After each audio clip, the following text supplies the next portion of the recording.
Good morning, one and all. I am P. Sowjanya, research scholar, Geetham University and Visakhapatnam. So here I am here to present my paper, a complete profile on chemical analysis of strontium and strontium nitrate. So the introduction part of my paper is the strontium is an alkaline earth metal which is a soft silver white yellowish metallic element, and it is highly reactive. It is similar to calcium and barium, and also it is used in color televisions as cathode ray tubes, and nowadays we are using the display methods, and the ratios of strontium 87 by strontium 86 is used to determine the ancient archaeological materials, and this ratio indeed may also track the animal migrations. In the biological role, uh, we will take in our daily life, we will take 2 milligrams of strontium per day. And the strontium nitrate is used to the bone growth, and it is used to increase the bone density, as well as it can decrease the vertebral, peripheral and hip fractures. This is the biological use of strontium, and strontium is an radioactive fission product which is produced in nuclear reactors, which is used to generate the nuclear power. It can take hundreds of years to decay in the safe levels, and also nowadays the researchers are looking forward uh, to bioaccumulation of strontium by algae in stimulated wastewaters. A better understanding of atomic and fundamental parameters of strontium compounds found in various applications is essential to estimate the potential hazards. So the technique which I am using here to determine the chemical profile of strontium and strontium nitrate is wavelength dispersive X-ray fluorescence, which is popularly known as WDXRF, and its main advantage is its sensitivity to composition of unknown pressures and flexibility with respect to chosen material. And here the chemical effect of these compounds are compared theoretically as well as experimentally, and we are studying less than the energy of 3.2 keV elements by this method, which is of atomic number 35 to 53. The compounds using WDXRF technique, we can discuss several factors like ionization potential, effective charge, electronegativity, and the present study shows the new opportunities for various applications of strontium compound. And the objective of my study is to determine the effective charge of the element, to calculate the satellite energies of the element, which is theoretically, and to determine the energy shifts between the diagram as well as non-diagram lines of strontium and strontium nitrate, and relativistic calculations of screening constants of different subshells of nitrogen, oxygen and strontium, and to define the relative intensity ratio and variation of intensities of strontium and strontium nitrate, and then normalize them. The methodology here I am using is, first I am doing the sample preparation. So we purchased high purity elements, that is 4N high purity elements, which is greater than 99.97% from sigma aldrich chemicals. In the dye set, firstly we fill the high purity cellulose powder, which is about 3 grams. Then the surface filled with the sample, about 50 to 10 grams. And the sandwich mixer applied 8 tons of pressure to bind the sample with the cellulose powder by using this 40 mm dia pellet. The thickness of the sample on 4 mm thick cellulose bed is 200 to 500 micrometers.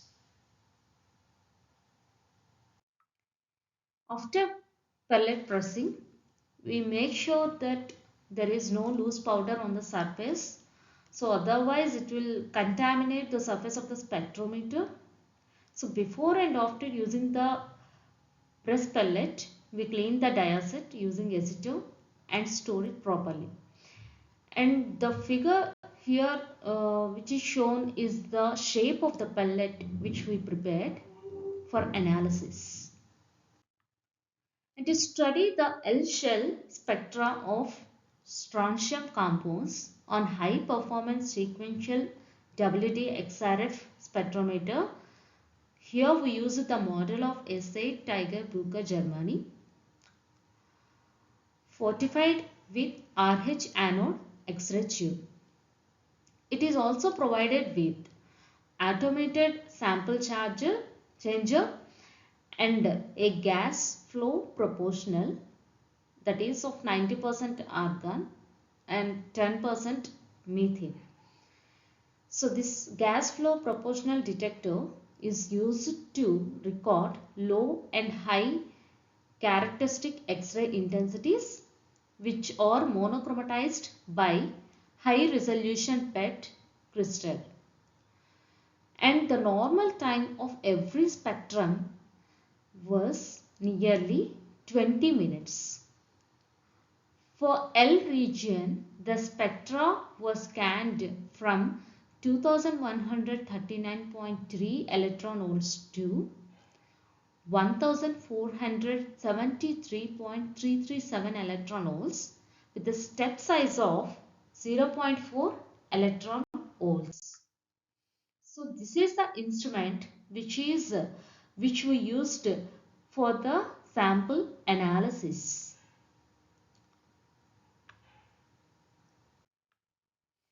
So here we are finding the effective charge of the given sample, and it is determined by theoretical model which is given by Suchet as Qs equal to Os into 1 minus 0.01185 into K1 by Ra minus K2 by Rc.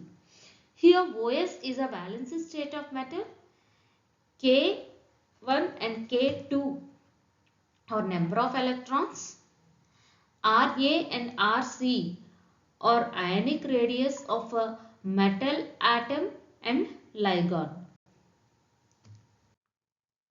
So by using the Avogadro software, we also found the bond length of strontium and for strontium nitrate, and the strontium nitrate, here the oxidation state is +2 and the bond length is 1.665 angstroms, and the crystal structure of this is cubic.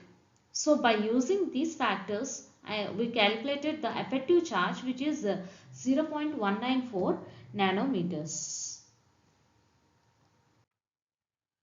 So here we calculated the satellite energies, that is L alpha and L beta 1, and we found some unidentified energy levels by using this table. So in the other way, we calculated the characteristic energies and energy shifts between diagram and non-diagram lines of strontium as well as strontium nitrate by using this below formula. EL satellite minus EL main is equal to delta EJ. So here we found the theoretical as well as experimental values.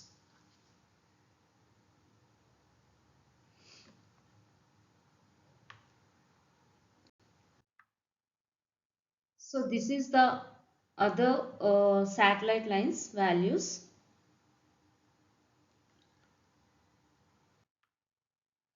The relativistic calculations of screening constants of different different subshells of nitrogen, oxygen as well as strontium is given below. As according to its configuration, we have found the screening constants of these different subshells, and it is given by this. It is given in this table, and this screening constant of electrons in outer shell in an subshell increases when going to higher energy level. As a result of binding energy of outer shell will be decreased, as a screening constant and binding energy are inversely proportional. After this, we will find the intensity ratios of strontium and strontium nitrate. The measured satellite intensity is compared with the intensity of the diagram line by taking the ratio of these both. For calculating this L-X-ray spectrum, we used Origin software, and we observe total of 16 peaks, which is 8 peaks each from these satellite peaks are observed. And for both the elements in this plot, the height of a leftmost peak is LL, and the height of the second, third, fourth, fifth, sixth and seventh peaks are respectively N eta, N alpha 1, N beta 1, N beta 4, N beta 3 and N gamma 5. And we detected 4 satellite peaks in this, that is L beta 1, L beta 6, L beta 4 and L beta 3. So by this we found the relative intensity ratios in the following table, as for the strontium and strontium nitric trioxide, and we found the relative intensity ratios in this form, and we also found the variation of intensities. Through this table, the relative intensities are decreased when the peaks are moving to left side. To vary these relative intensities of these both compounds, the values are calculated by taking the ratios of these relative intensities. So we found the variation of intensities of this strontium and strontium nitrate. So to find these values are correct or not, we will normalize these intensities by using normalized intensity ratios. The values will be given in this form, like while we found the variation of normalized intensities, we will get the ratios which are nearly 1. That means the relative intensities of each plot and varied the intensities of both the compounds. By calculating these relative intensities of various compounds, we can find the effect of changing of crystal structure from various compounds of strontium and adding its ligands, and we can observe the changes in electronegativity. So at the last, I will conclude my work like show that the atomic structure of a strontium compound in L-X-ray spectral region by using WDXRF. So one satellite peak, that is L alpha region, and 4 satellite peaks are in L beta region are observed. So these satellite peaks are due to the costochronic transitions. So to our best knowledge, there is no data available about this strontium, and the theoretical values of these energies are calculated through Hartree-Fock-Slater approximation, and they are compared with our experimental results of energies, which has a good agreement. And the screening constants are calculated through the effective nuclear charge to define the energy shift of strontium compounds, and they are derived through satellite peaks. In order to understand the chemical structure of strontium with ligands, bond length, effective charge, intensity ratio and electronegativity are calculated, and through these properties the chemical effects on the compound can be determined, and further studies are required to develop the L spectral terms of strontium compound for its applications. So this is my conclusion about this work. So, thank you one and all.